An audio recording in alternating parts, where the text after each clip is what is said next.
在 AMD 发布连同 Ryzen 7000系列的全新 AI5 平台至今，我时不时还是会收到关于开机自检时间太长的问题，而本期视频就来和各位分享如何让 AI5 平台的开机速度加快1倍的操作。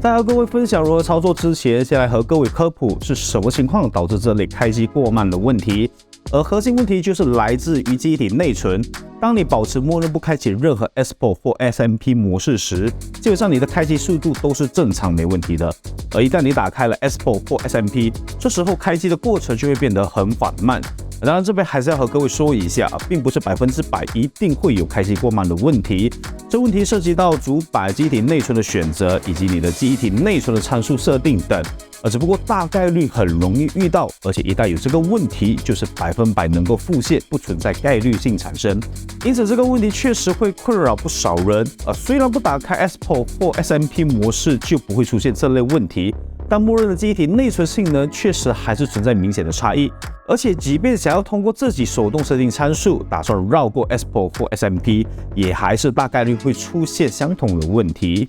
过去我就有看到网友分享过如何解决打开了 Export 或 SMP 所带来的开机过慢问题，但实测下来其实是需要一定的操作门槛。不同的主板、不同的机体内存、不同的处理器 IMC 都会产生不一样的操作需求，以至于过了那么久，我还是无法找到一个相对公式化的解决方案。直到最近，微星 MSI 推出了新的 BIOS 更新，在 BIOS 内添加了新的内容，只需要一个很简单的开启操作，就能够实现开机速度减半的效果。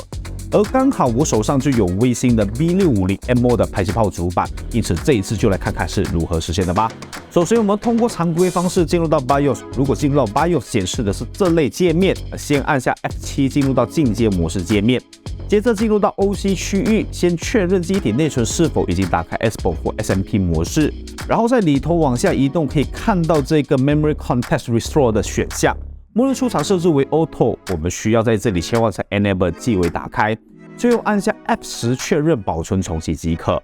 那这个功能是否能够带来明显的开机速度提升？在开始测试前，先列出本次测试的硬件平台，方便给各位进行参考。另外，为了确认这项功能的可靠性与适用性，我这边也进行了2项实际测试。第一项是通过相机拍摄记录电脑按下开机键后，直到出现微星 logo 界面所需的时间。全默认下的测试结果为15秒左右，而仅开启 Export 模式下的时间则是超出1倍，需要38秒。最后是在 Export 模式中开启 Memory Context Restore 功能后，开机的时间基本与全默认是相同的15秒左右。如此看来 ，Memory Context Restore 功能确实能够起到非常明显的效果。那这个效果是否会带来机体内存的性能损失呢？这边我也采用了 IDA64 的 Memory Benchmark 进行了测试，最终结果不论是读写性能还是延时表现，基本都大同小异。但毕竟是跑分软件，实际的体验是否会有影响？因此，接下来就是要进入到第2项测试，也就是对机体内存十分敏感的射击游戏《绝地求生 PUBG》。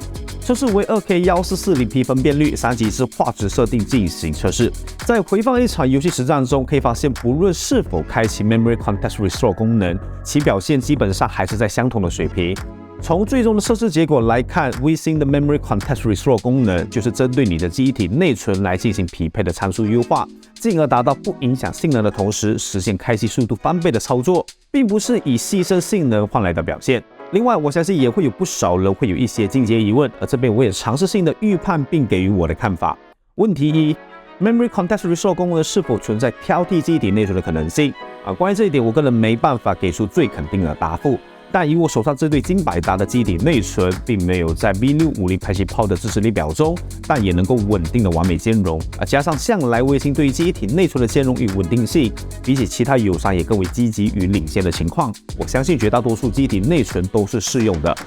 问题2，是不是所有微星 AI5 主板都有这个功能？关于这点，我并不肯定是不是所有微星的 AI5 主板都支持，但以 B650M 的排气泡都有的情况来看，我觉得基本上 B650 和 S670 主板应该都是全面支持这项功能的。而 A620 目前就不好说，我手上没有 A620 主板，因此对此还是保留这部分的看法。但我相信微星应该也会让 A620 主板也支持这项功能。如果在看视频的你刚好是微星 A620 主板的用户，也可以分享给广大群众确认是否有 Memory Context Restore 的功能。问题3，目前是不是已经推出相关功能的 BIOS 更新？对的，基本上你只需要到官网下载最新的 BIOS 进行更新即可。而更新 BIOS 后如何开启此功能，视频的前面就有详细的教程，我就不多赘述了。问题是 Memory Context Restore 这项功能是否是微星家独有？目前来看，暂时是只有微星家主板是有这类的功能，但相信友商的主板很快也会跟上脚步的。而非微星主板的用户目前就只能耐心等待主板 BIOS 的更新了。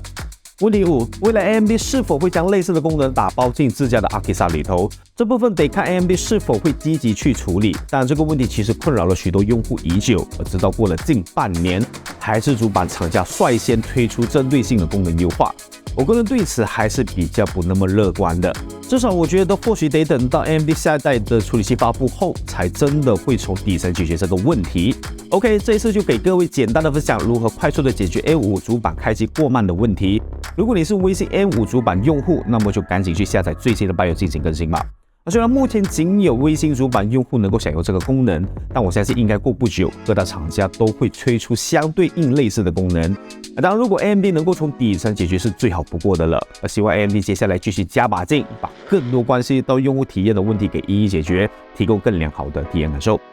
最后也要感谢各位一路将影片看到这里，如果你喜欢这期影片，也请记得点赞、留言、分享支持一下。影片制作不易，有你们的支持，我才能够持续制作优质的内容。还没订阅频道的朋友，也不妨点个订阅，并开启旁边的小铃铛，我也会在每周持续更新更多的科技相关的内容。那么这就是本期影片的所有内容了，感谢各位的收看和支持，我们下期影片再见。